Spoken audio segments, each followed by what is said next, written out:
एवढे पैसे काय पुजायला ठेवलेत का? उपमुख्यमंत्री अजित पवारांचा दीनानाथ मंगेशकर रुग्णालयाच्या अखर्चित 35 कोटी रुपयांच्या निधी संदर्भात सवाल।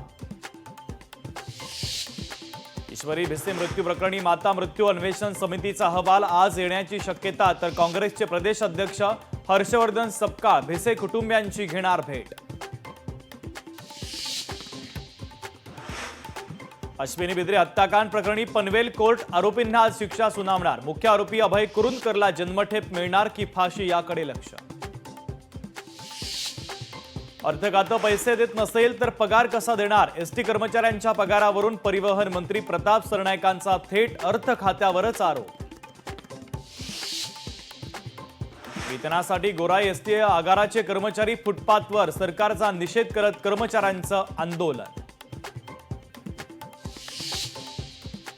शेअर बाजारामध्ये गुड फ्रायडे, शेअर बाजार सुरू होताच उसळी। निफ्टीमध्ये 350 अंकांची वाढ, तर सेन्सेक्स 1100 अंकांनी वाढला।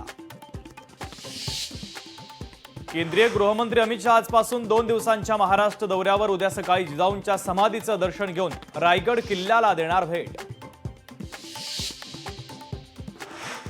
नाशिक आणि रायगडच्या पालकमंत्री पदाचा तिढा सुटणार, अमित शहांच्या महाराष्ट्र दौऱ्यामध्ये घोषणा होण्याची शक्यता। 26/11चा आरोपी दहशतवादी तहव्वूर राणाला 18 दिवसांची एनआयए कोठडी, तर दिल्ली विशेष न्यायालयामध्ये एनआयएनं मागितली होती 20 दिवसांची कोठडी।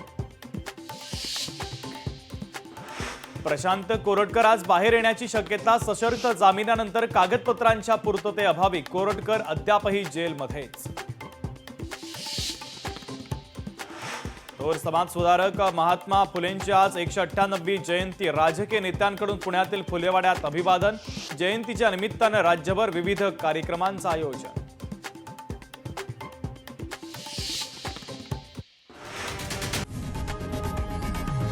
लोकशाही मराठी ऐका, पहा, जागरूक रहा।